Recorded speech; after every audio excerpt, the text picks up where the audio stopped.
from those that are around you? Sorry, electronics. Well, thank you.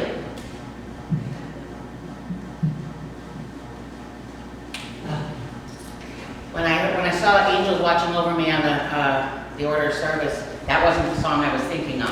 I can't remember who it is, who the artist is, but I'm like, oh, I love that song. Angels watching over me, but it was a different artist. And I thought, oh, different generations. But you know what? Angels watching over me, I just love the idea of that. You ever walk away from an experience and go, definitely gotta know angels were watching over me then. Right? Or angels need to be watching over me right now. Right? So the talk title is Angels and Ancestors, but the irony of it is that it's not really so much about angels as much as how we're being in the world. Kind of how we're showing up, how we're being with each other, how we are not just being with each other, but being in the world. You know, how we're being with Earth, it's on. Well, I can't turn it up. Can you all hear me okay? Is the light on? Yes. I've never had anybody tell me they had trouble hearing me. Maybe the echo sometimes makes it harder. Could be low. Testing. It's not on at all. I guess we'll be using the other one. All right. Yeah. Thank goodness for it, right? That means I have to try and stay still, but I can't guarantee. I'm Italian. I'm trying to stand still. Do you film this? Is this like live or just your own archive? No, it's on YouTube. You can hear it now. Oh, excellent! Yeah. So we have a party. Yeah. So, angels. So the talk title is Angels and Ancestors because it's about how we are being in the world, not just with each other, but how we're being with the world itself. Right? How am I living out what I believe? How am I being in relationship with you? How am I being in relationship with the irises? You know, my cat, my dog. I do need to apologize. I know Christine mentioned not being able to do the work this afternoon, and it's my emergency at home is my cat. And for some, it's like, well, it's just a cat, but for me, it's my kid. I don't have children, so his name is Murray, and I joke that, and I come from New York, so I can make this joke, that he acts like, I named him Murray because he acts like an old Jewish man. And he does, but he's 12 and a half, but there's just things going on with him, and I just really feel, I'm just really torn and needing to get home to him. So, on that sidebar, just hold him in your prayers. Just hold him in your thoughts. Because right now I don't know what's going on with him. My neighbor took him to the vet. So, we're going to see angels watching over Murray and me as I drive home. But the idea for this talk, and I've given it a few times, and I change it up a little bit, depending on who I'm speaking with, and I'm also not one of those people that when you, I think they're called stump speeches. You know, you stick them in your pocket and you pull it out and it sounds the same every time you do it. I don't know how people do that. However, the framework of this is the angels and the ancestors part. But it was born out of, I was in a restaurant with a friend, and you may have had this experience before where you're sitting at your table and you find yourself getting louder and louder so that you can hear each other. Like the volume of your own voice starts going up and up. And I realized we were doing that because around the corner from us, not too far away, I couldn't see, but I could hear, there was a family with children. And I love children. I wish I had some of my own. And the thing is with children, when you can't see them and the volume's going up, you really don't know if it's 2 or 8, right? Because it almost, they're capable of just about anything. And it doesn't take more than a couple to do anything, right, with little kids. So as we were talking, and I could hear, the volume was going up, and it wasn't like destructive anyway. It was just I started to notice it, and then once you notice it, then I could sort of ignore it, and we could keep talking. But then what I noticed was it got deathly silent. Like all of a sudden it was gone, and I thought, oh. And as soon as I noticed that, I heard Mom go, "Oh my God, what on earth have you done?" And I thought, oh, this really isn't good. Have you ever had somebody ask you that? In that tone? Or have you ever asked a child that? What on earth have you done? It's not usually said in the context of, at least not for me, I've never really heard it in the context of being very affirming or uplifting or confidence building.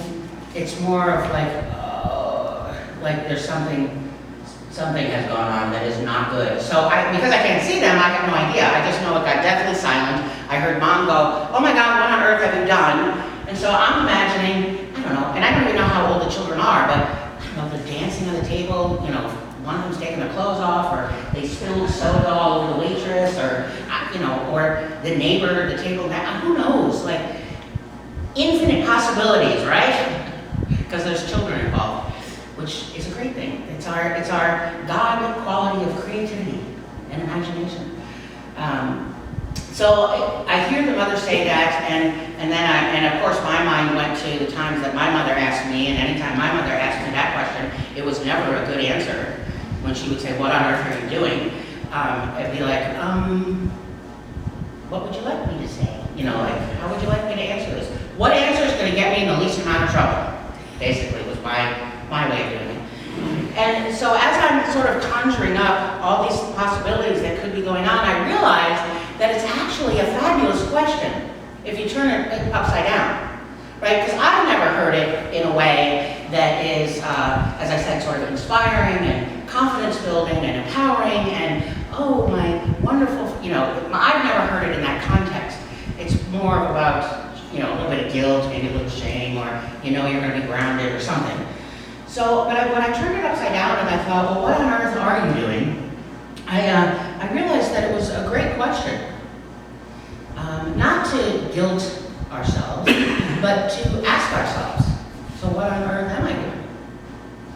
Am I going through my day just sort of blindly going through the motions? Anybody ever do that? You get to the end of the day and you go, where did my day go? And you realize that you just sort of blindly walked through, you just did what you always did. And lots of us do that. Lots of us do that. But it's, you know, it's a really good question for us to ask ourselves if we believe that, you know, in Unity we teach that our thoughts and feelings create our world. So if I really believe that, then it becomes a really good question, right? If I look around at my world, I get to see what I'm creating. Now, of course, I don't do it all alone. I have, you know, there's individual consciousness and there's collective consciousness. But what on earth am I doing becomes a really good question to check in and see, where am I at? What's my, I said this yesterday to I was spending time at the board this weekend, but what's my operating system, right? What is my operating system? What's the beliefs I hold in my operating system? And it's those beliefs that drive what I do. So what on earth am I doing? Am I doing what I love to do? Am I doing things out of obligation? Am I doing things because they have to be done? Am I doing things that I love? Am I doing things for no other reason than because they're silly? You know, am I doing things like, what on earth am I doing? So when I first started chewing with that question, the answer that I came up with is, that sort of popped in my head, was that I'm being an angel. Now, if I were to say that to my mother, she would laugh, knowing, you know, with love, she would chuckle. So my answer kind of became, I'm being an angel, except on the days when I'm not. Right? Because sometimes we have those days. Except on the days when you know, when your halo has gotten a little bent or tarnished, or a wing is broken. But when I think about angels, it's less about an entity, and it's more about divine idea. Charles Fillmore, co-founder of Unity, said that angels were divine ideas quickened in the children of God. He said, angels are divine ideas, active, quickened in the children of God. And I thought, okay, I kind of like that. So let me unpack that just a little bit. So he says, Charles Fillmore says that angels are divine ideas. So what's a divine idea? Give me an example of a divine idea. What? Love? Yeah, what else? Compassion, kindness, yes. I gave you a whole bunch in meditation. Creativity. Charity. Yeah. Infinite number of divine ideas. right? So divine angels are those divine ideas, active, quickened in the children of God. So who are the children of God? Yes, raise your hand. You're the children of God. Yes, thank you. Yeah. So then, what I thought was interesting about it when he talks about it, and it's kind of an old word, quicken. It's not really a word we use these days, but it's really a great word. What I discovered is that it really has absolutely nothing to do with time. It has nothing to do with speed. When we hear the word quickened, we tend to think of, oh, it's like speeding up, it's rapid. You know, when something is quickened within us. It's not. It used to be, the word used to often be used with pregnant women, you know, the quickening of a baby, right? And what the word quickens means, really, is to come to life. So the quickening of a divine idea in the children of God means that any of those divine ideas that you just rattled off, quickened in me, means it comes to life. It has nothing to do with going fast. It has nothing to do with speed. It has nothing to do with anything other than bringing it to life. So so then I thought, okay, if that's what an angel is, then how do I do that?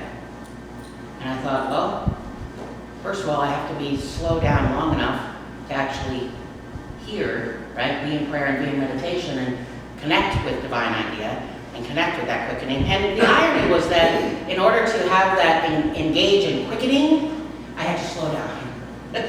And that's where I'm like, oh, that's one of those wonderful paradoxes. That's when I realized very quickly and I realized that it really had nothing to do with speed. So an angel is a divine idea quickened in the children of God. So any of those divine ideas. So what on earth am I doing? I'm being an angel, right? I have the capacity in prayer and meditation to connect to higher self, right? To the infinite possibilities that are me, that as me, and decide, okay, which divine idea is coming to life today? Is it compassion? Is it joy? Is it peacefulness? Is it connection? Is it community? Is it charity? Is it, right? And the beauty of it is that I get to pick. I get to choose any that I want. So that was the first thing so after listening to these children and wondering, this poor waitress, what on earth these kids may have done, and maybe not anything real bad, mom was just having a tough day, but it got me then to thinking, well, what other questions does your mother ask you? Right? I got lots of questions. I had a previous life before being a minister. And even being a minister doesn't mean it's squeaky clean, because we're people like everyone else. But I got other questions from my mother. So what on earth was pretty popular. The other one was, and each of the questions was always accompanied by what I would call the angel wings. I put angel in quotations, or the wand. This is the wand.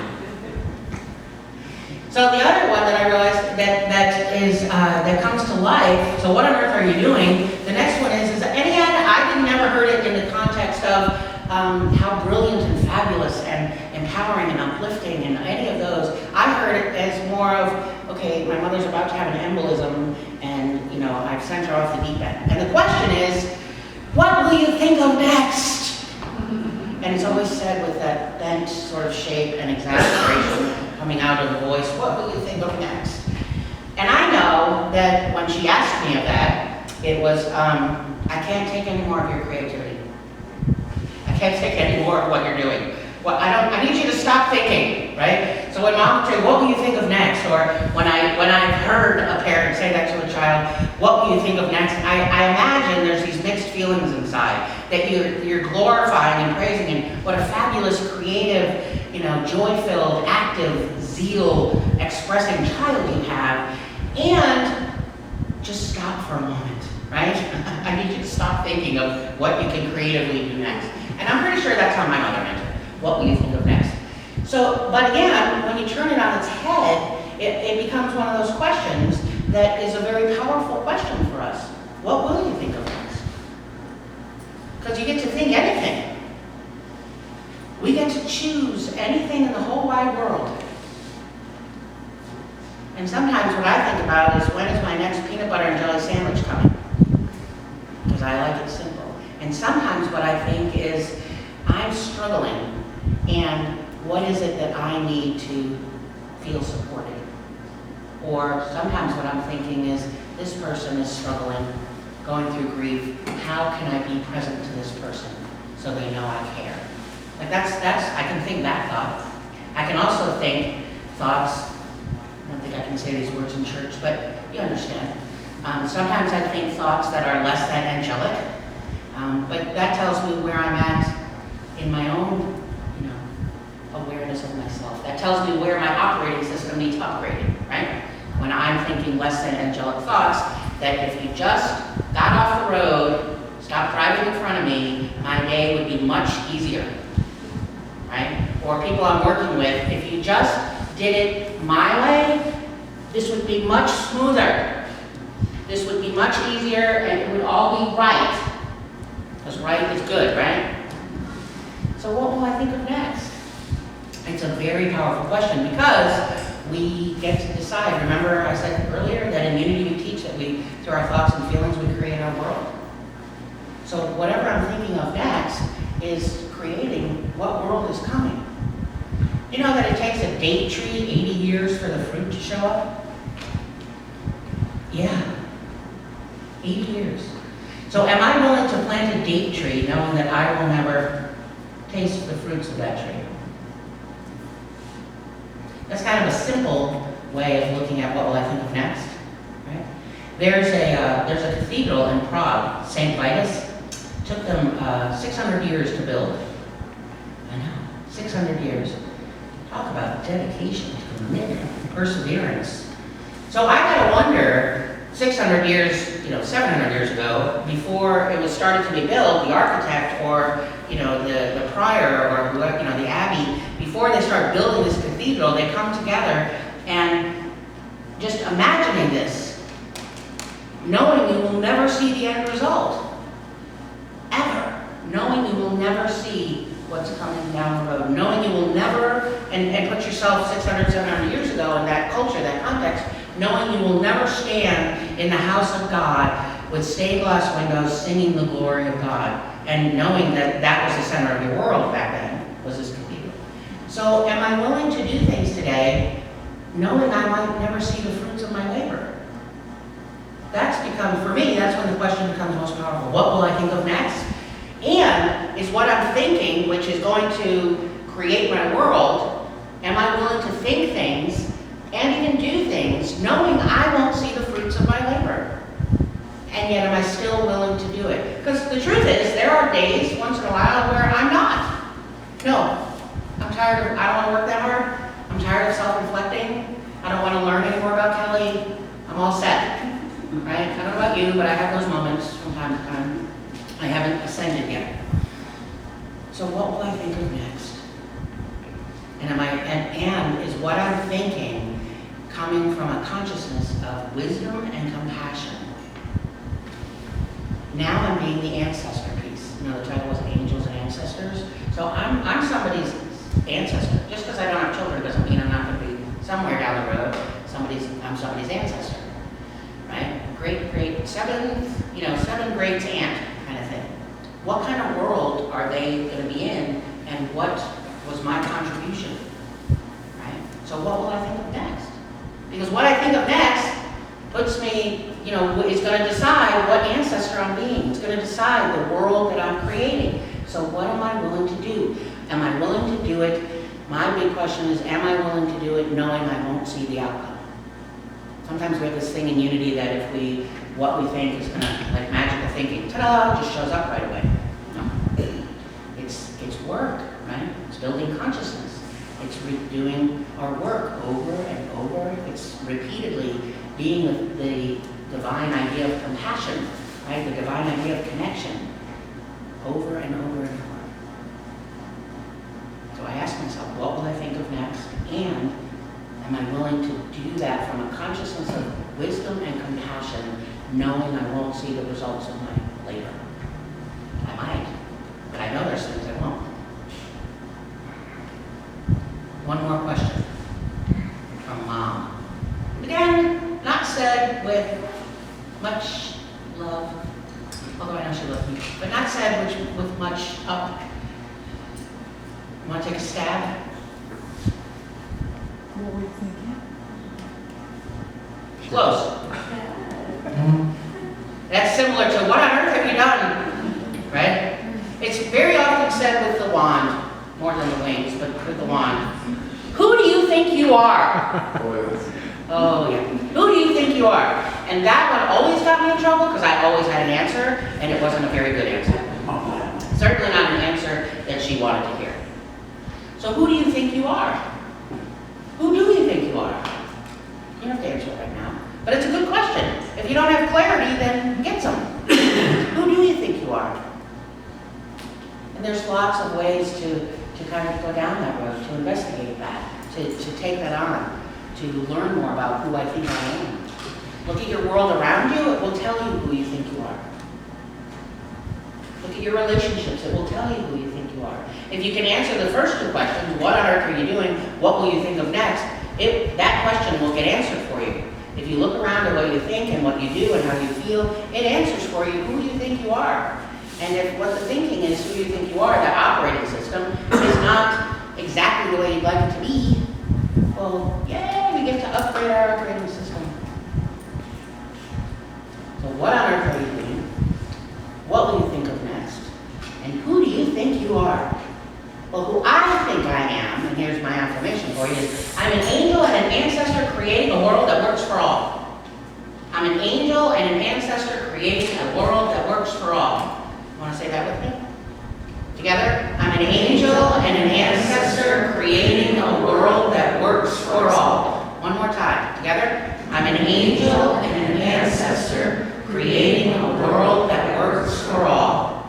Think we can do that? Maybe. Might not see the fruits of our labor, but are we willing to commit to that? Yes? 1 amen? Couple amen? I'm an angel and an ancestor creating a world that works for all. Thank you.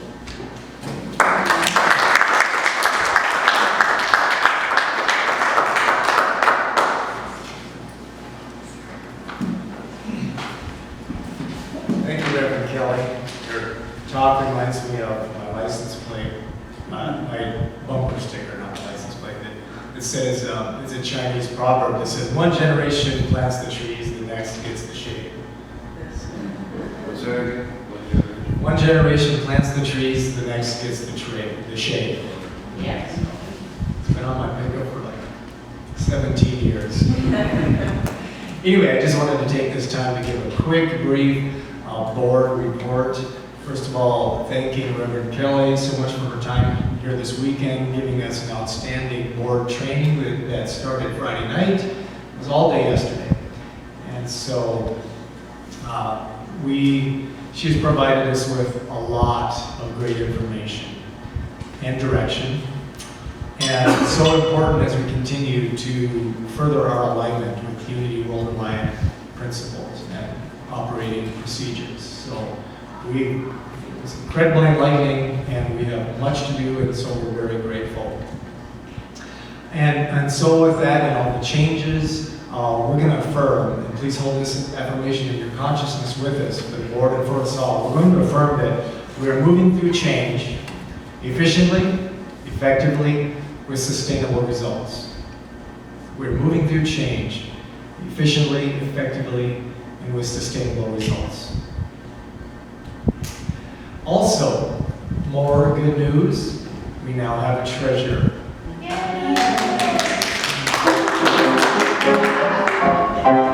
As of yesterday, please welcome Janet Andrews to the Unity Board of Directors as our new treasurer.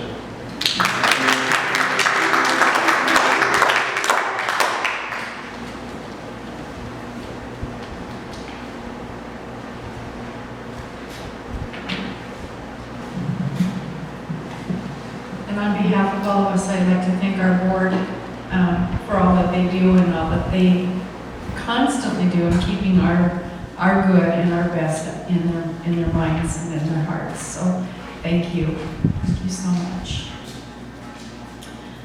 As we prepare for our offering, I'd like you to take your offering in your hand, and as you're doing that, I'll give you a few minutes by thanking Reverend Kelly for talking about quickening as a retired obstetrical nurse. I love that term, and I'll tell you a little story about on our first child when I realized I was experiencing quickening. I was so excited that I called Jim from work, and he wasn't nearly as excited because it was about 2 in the morning.